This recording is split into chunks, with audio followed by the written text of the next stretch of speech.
I feel like we're live. And we are live. That's good timing. Welcome, everybody, to Best Buy's Google+ Hangout with Sledgehammer Games. I am Matt McLean, and I will be your host for the evening as a Best Buy blue shirt. I'll see I'm wearing a black shirt right now. But we are joined today, as I mentioned, from Sledgehammer Games to talk about Call of Duty Advanced Warfare. On camera, we've got Glenn Schofield and Michael Condrey.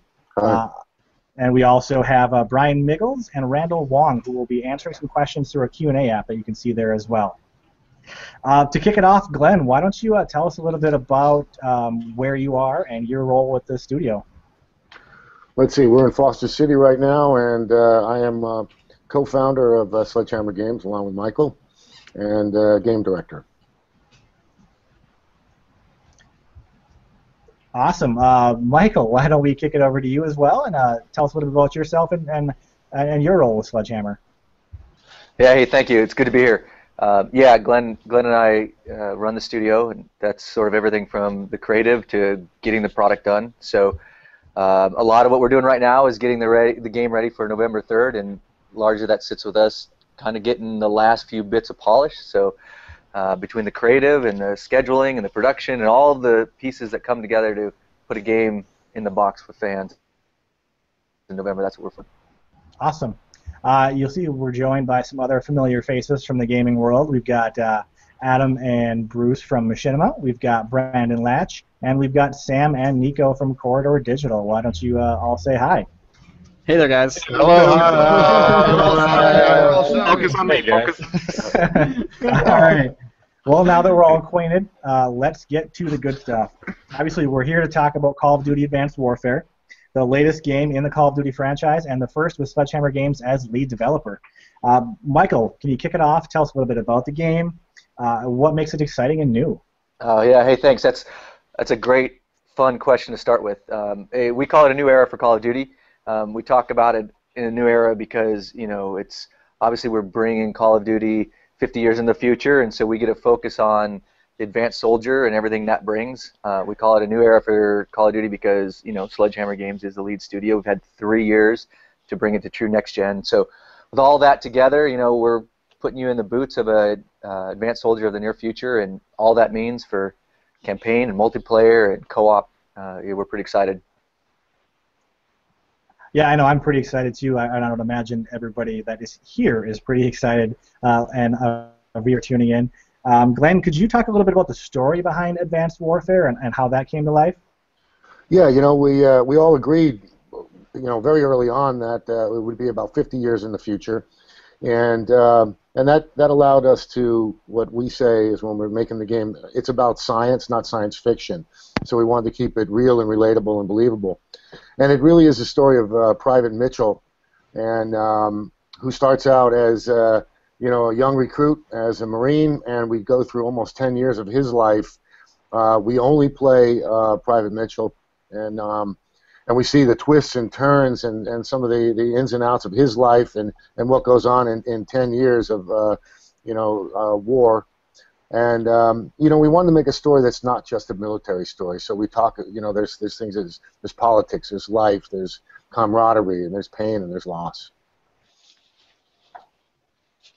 Hey Matt, can I ask a question? What exactly is going on with Bruce's forehead? Oh yeah, all right. So do you really want to know? You want to know the good story or the bad story? Any story at this point. I think the audience needs some context for what's going on here. Yeah, no, okay. So here's what happened. I was playing Modern Warfare 3, and basically always a good decision. Yeah, definitely Modern Warfare 3, and I got so angry that I threw the remote control at the television. It bounced off the television, hit me in the forehead. And then it bounced back and came back one more time and hit you in the nose. Yeah, exactly. It was a lot of bouncing. The true story is he did a front flip on a trampoline and he fell on his face. Yeah, I face planted. Yeah. That's the actual story. That's a great story too. Yeah. All right. We're adults. It's cool. That's what we do. Sounds like a series of unfortunate events. That's exactly what it was. Happy Halloween, everybody. Thanks for watching. Next time, put a hat on. Yeah. Oh yeah, sure, yeah, okay. Or a helmet. All right, so circling back a little bit, of course, anybody who's seen a Call of Duty Advanced Warfare trailer recognizes a voice and face immediately. So, Michael or Glenn, what was it like working with Kevin Spacey, and how did you land on him as the role of Jonathan Irons? You want to take? I'll start.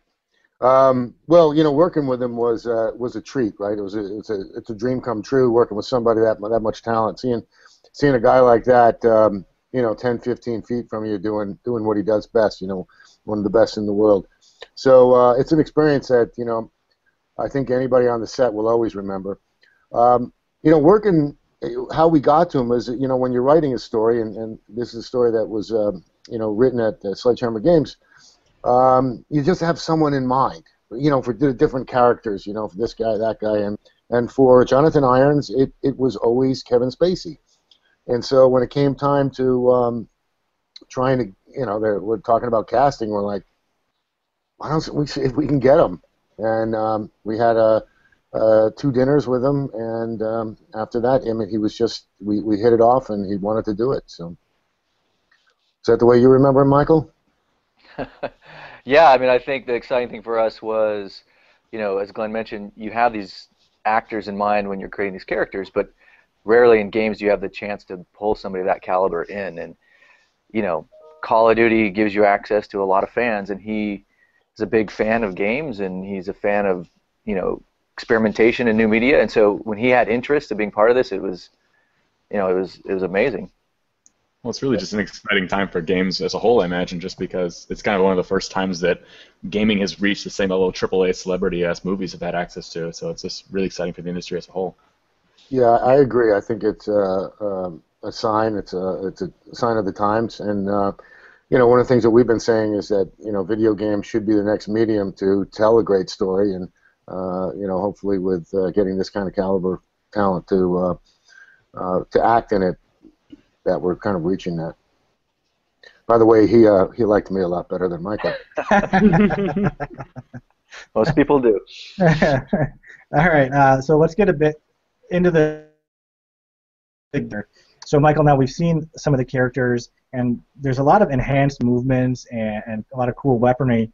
What can you tell us about the exoskeleton suits and the weapons that we're going to find in the game? Yeah, I mean, the exoskeleton alone, wow, what a fundamental change we brought. This was, the rapid prototypes we did for the game right after MW3, right after the game that caused Bruce to just face all up with the controller.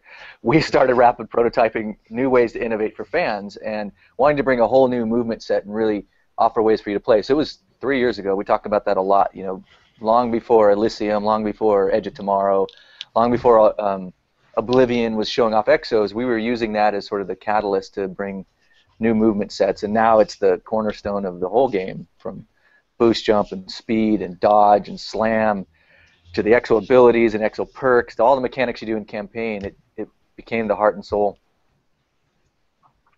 Now, Adam and Bruce, I know this sounds pretty exciting. Like, there's a lot of tactical freedom with the game with these suits. What are you looking forward to with this, and what do you think that's going to bring to Advanced Warfare gameplay? Well, I think for us, just because we've been playing the whole series since, it was set in World War II, and Jason Statham was doing voice work in the game, the fact that it's like, it just plays so differently, and it's still called Call of Duty, and I've had nothing but massive respect for Sledgehammer, seeing the work that they've done, being a small studio, and then growing into what they are today. I like seeing what a newcomer can do, even though, in my eyes, they're still somewhat veterans, but this is their first full-fledged game. So I think we're just kind of, I'm kind of speaking on behalf of Bruce here too, but we're just looking for something fresh, and it has the Call of Duty name on it, but it just, at the end of the day, we're always about fun, and it looks fun, and that's just, the single player looks really interesting, it's really cool too, but like they're saying, the exosuit really does add a different type of gameplay mechanic. More specifically, too, the one things that I noticed you guys kind of added in Advanced Warfare was that you got rid of the HUD in single player and instead built it into the gun, which I thought was a really, really interesting way to sort of clean the game up and make it look a little more, a little more cinematic. And I'm actually really looking forward to playing the single player because the previous Call of Duties had sort of fallen short, I thought, and just the last one or two.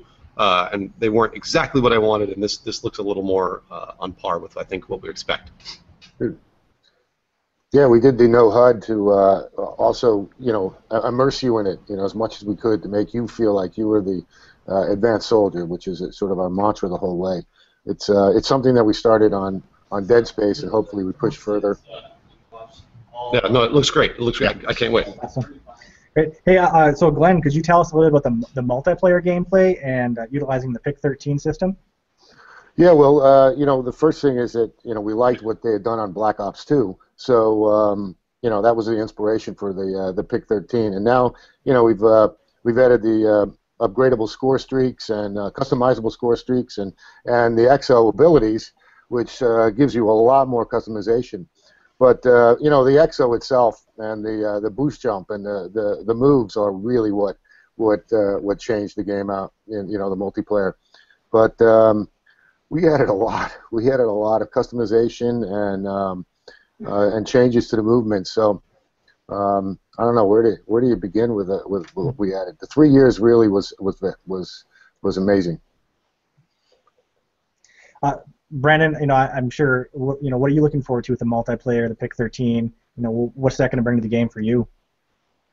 I mean, for me, I'm really just the most excited about I always kind of go back to the fundamentals of game design, and one of the gripes that you keep hearing from the fan base about installment series like Call of Duty is that there's not enough evolution between years, and I think, but at the same time, yet everybody wants to have that new game every single year, and you want to always have your fall where you have the game, and so the excitement is, this is kind of the first time we've seen the experiment of having 3 years as opposed to 2, so ideally the audience can have the cake and eat it too, where we get a game every single year, but we also get it developed for 3 years.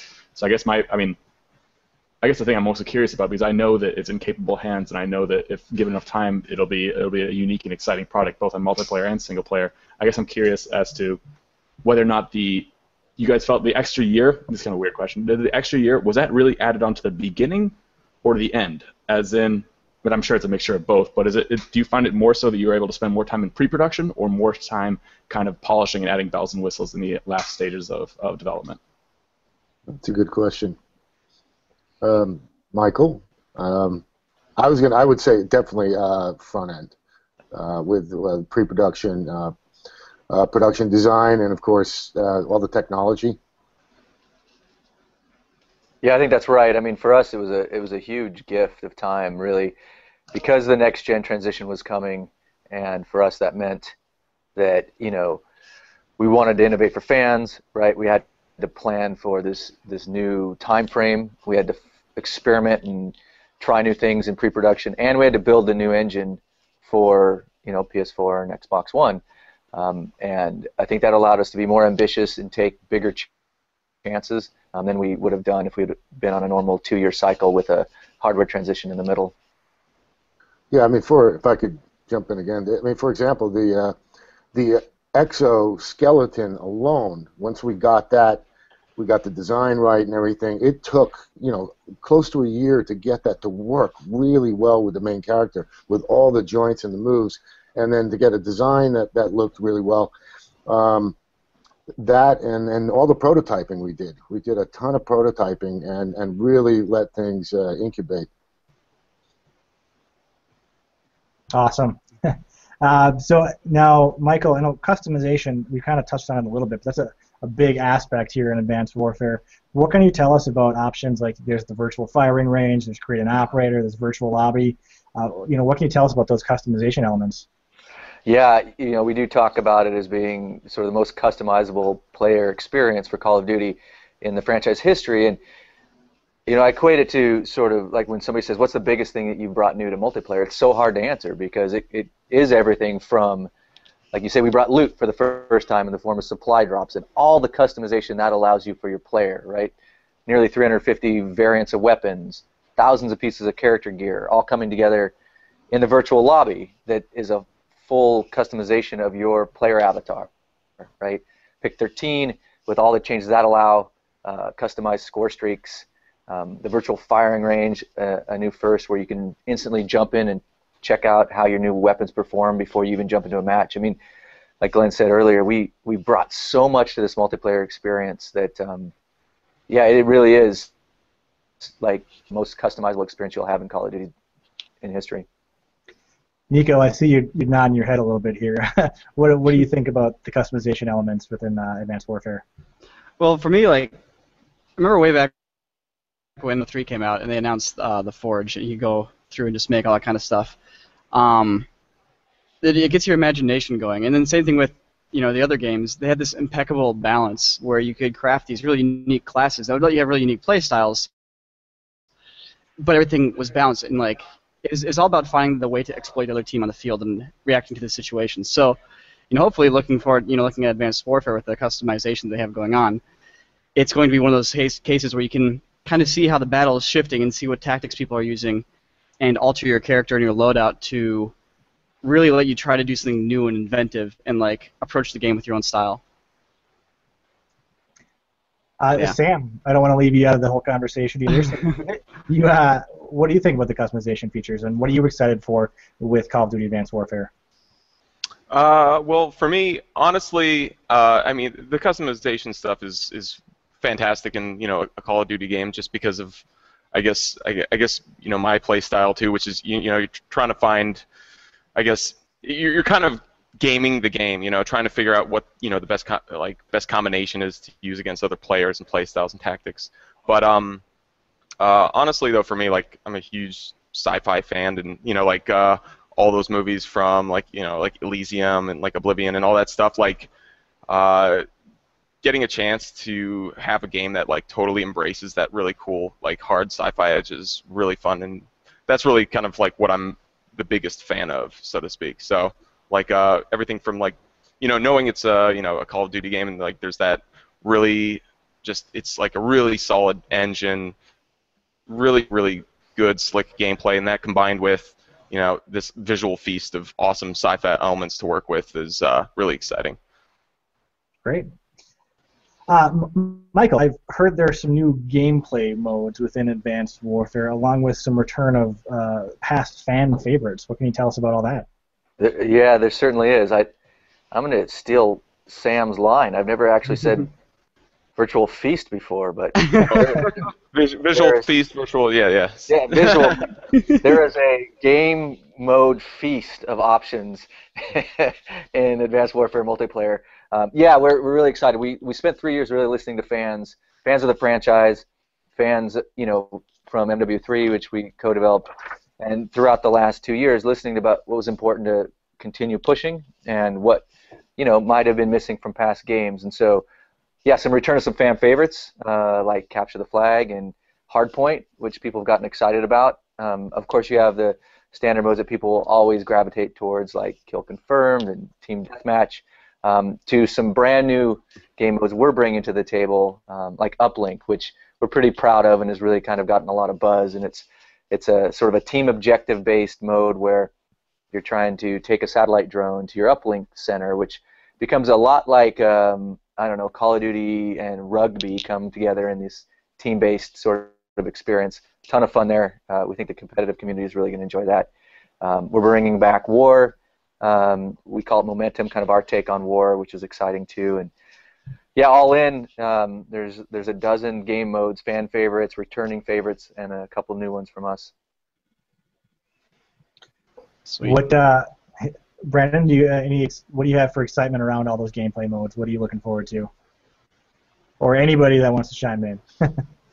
Oh man, I mean, it's whatever you have Call of Duty, you have the entire litany of like things to do, and it's always just kind of where you want to dive in first. I mean, for me, I'm a traditionalist. I start with a single player, and so I'm looking forward to see what we have in store for us, and then going from there, take a plunge in and see what's new. I mean, for me, I was going back to kind of on the game development side, just always like just kind of following new engines and etc. when they're kind of working. I'm always excited to see what the latest, the way they're handling lighting, physics are being implemented, etc. And just kind of see what kind of sandbox, like what kind of playground we have to work with in terms of figuring out new ways to exploit the system and find ways to get kills. That's funny. Michael or Glenn, could you tell us about the Exo Survival Co-op? Is this a brand new multiplayer mode? Co-op? Yeah, I mean it's 4-player co-op, and it's we took everything, all the moves from single player, multiplayer, and put them into this mode. So it is you've got everything the Exo has to offer and more. Some new weapons, some new enemy types. I mean, you name it, it's in this thing. This is another one of those game modes that we've been making, and the team is playing right now. And I think one of the things that I like about it is that you can choose which type of character you want to be, and you want to be a heavy or assault or light, and this way you can build your team, and each player can play the way they want, and put stats towards it, and we're seeing a lot of different types of gameplay, and it's I don't know, right now it's we're having a ball. And we've been taking some questions through the Q&A app, and we've got some guys over there answering through that. One question we noticed that was directed at Michael, actually, that we wanted to bring up. What can you tell us about the dead silence feature? Dead silence. Wow, that's been a much talked about sort of piece of our multiplayer offering. And the way we described it in the past, I think still holds true, which is dead silence became a perk that was almost a must-have in some competitive matches, and that's really not the balanced approach that Call of Duty multiplayer is meant to have, right? It's meant to allow you to customize your creator class to your play style, and really to have the outcome of the match either be based on your skill level or your skill level of your team, not on you getting a better creator class loadout than your people that you're going up against. So long-winded way of saying we thought there was a better way to implement dead silence. We solved a lot of what dead silence did in the new audio engine, and things like audio occlusion and the way that you could actually use virtual representation of physical space to occlude sound.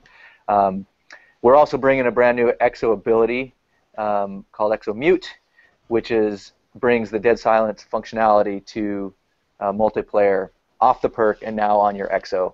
And for all of you turning in to the Google Hangout today, I think that's the first time we've ever talked about it. So it's sort of a exclusive to this moment.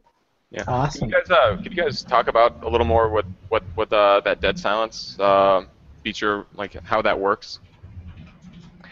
So in multiplayer, dead silence was really meant to silence your movements, right? And that was important in sort of team objective-based modes where you were trying to approach an objective stealthily, right? But really it became a requirement because the audio engines in the past have sometimes struggled to occlude sound, and so you got an amplified amount of sound that wasn't really what was meant to represent physical audio in a real world. So our new audio engine addresses that largely. That's cool. I actually have a really quick question for Glenn and Michael as well. Just sort of a general multiplayer question about Call of Duty, because we at Inside Gaming talk a lot about how you guys are always the franchise to beat every year, and you sort of have to keep the same formula of best multiplayer in the business. But how do you change it enough to make it an evolution with time? Make it a game that everybody wants to play every single year. And obviously, this is a huge challenge for you guys because you've got a brand new engine, like you said, a brand new audio engine as well. So how did you integrate all that into the multiplayer experience, but still make it identifiable for everybody else? That's a big question. I mean, there's there's a lot of things that go into making a Call of Duty game, and some of it, it's the believability, it's the relatability, it's also the 60 frames a second, it's gun on gun, and those are the main things that we wanted to retain, and we have to retain, and there's the perk system and everything that people are expecting from us, and so I mean that's how we kind of keep it to a Call of Duty game, and how we expand on it is, with the time we had, we tried new things. I remember the boost jump. We put that in, and it took a few months for people to get used to it and play it, and say, and then we put the sound effects in. They had to be realistic, and everything about the character landing had to be realistic, and the height he jumped, and the speed. So once we got all those things, then people were like, yeah, okay, now I can see this fitting into the game, and there was just multiply that with everything else that we've put into it, but it's kind of a gut call in some cases as well to keep it Call of Duty. Yeah, no, that makes a lot of sense. Like I said, it's always an interesting question for us to see how you guys evolve the game. So It's probably one of the biggest challenges we had, and biggest opportunities was how do you innovate? Because we heard that loud and clear, without alienating, right? Like without breaking what makes Call of Duty best in class in many ways, and that was always a fine line, right? And going back to, I think, maybe Brandon's earlier question, somebody asked about what 3 years gave us. I think that was really what that extra year gave us, right? The chance to break a few things, right? To maybe alienate a few ideas, to bring Sledgehammer's take to Call of Duty, and maybe push boundaries further than people were comfortable, and then pull it back if we went too far. And I think that's given us that great balance. It feels like the Call of Duty and everything about that gun-on-gun action that you know and love, and the high production values of campaign, but you've never played Call of Duty this way before. cool. Thanks, guys. If there's to be another, if you guys are to develop another Call of Duty game that's due in 2018 or so, 3 years from now, do you guys feel that is there a lot more left on the table that you feel, or do you feel like this is as far as you'd like to take Call of Duty? Tough to think of right now. Well, no, yeah, I mean, we were just finishing up this game, and so you know, heads have been down thinking about that. I'm sure, you know, this is what we do, and you know, there've been things that we've talked about before, and once we get into the creative of whatever the next game is, you know, we've got a great team here, very, very creative. There will be stuff. There'll be more than enough. I'll keep my fingers crossed for Civil War. I think, you know, it's such an exciting time in games right now. There's so much innovation. You know, we've just begun to tap the horsepower of this generation of hardware. All the stuff that's going on across industry, VR and indie games, like I expect there's gonna be a ton of innovation across the entire gaming franchise the next 3 years, and of course Call of Duty will, like, we can't stop here. There's always going to be more great ideas and more great opportunities to come. So. Awesome. I love the questions we're getting here. This is fantastic. Now, just something kind of, you know, Glenn and Michael, we've talked a lot about the specifics of the game, the gameplay, the mechanics. What are each of your favorite features of Call of Duty Advanced Warfare? Wow. I know there's a lot. Yeah, you know, I'm proud of the whole game, and at the end of the day, when I look at the game right now, I'm proud of the production values, and that's different than say a mechanic, which, you know, it varies. I mean, when we did boost jump, I'm like, oh, that's great, you know, and then you know, when supply drops is done, then you're like, oh, that's a loot system. That's fantastic. So, but at the end of the day, I'm really proud of what the team did with the production values of the game. It feels really, really high quality. Yeah, I'm imagining it's like saying, like, pick your favorite child. There's, you know, like, there's so much we've brought to this, and in many ways this does feel like our baby. Yeah. I'm really excited where multiplayer is at right now, and I think all of the innovation there, it's hard to pick one as well, but I do think the loot system and what that brings together with the virtual lobby and your crate and operator is sort of the most personalized experience you've had in Call of Duty to date. And I think when you earn all that great loot and you build your character and you're represented in the lobby and then in the match is really unlike anything you've ever seen before in our franchise. It's one of my favorites. We had another question that we just kind of pulled from the Q&A app that we thought we'd bring to the group here, see if we have any commentary. How are map-based rewards achieved?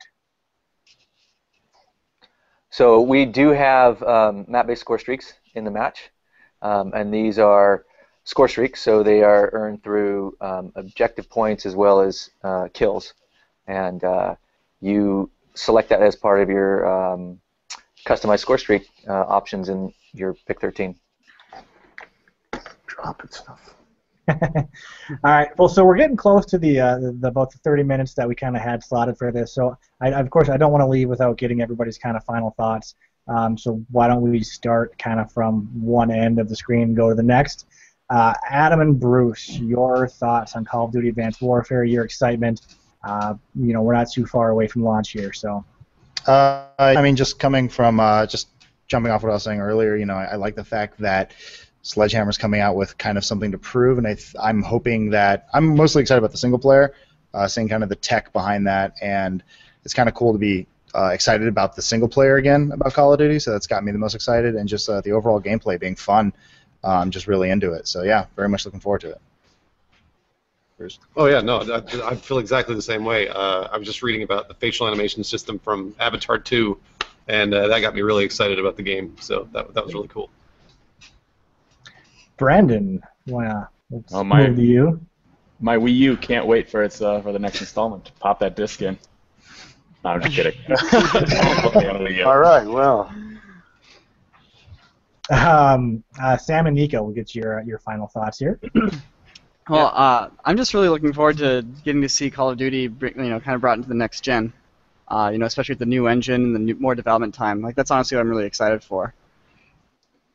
It seems like every time you have that generational switch, it takes one generation. Like the first version, same thing with Madden and other franchises. It's really the second installment that comes out for the new generation that really has that true next gen feel. So yeah. Exactly. Yeah, it kind of pushes the entire industry forward, so to speak, because that hardware is now kind of, I guess, the standard. Because we're huge PC gamers, and we're looking forward to eventually learning how that's gonna turn out for people of our type. Gonna see what we can do with that.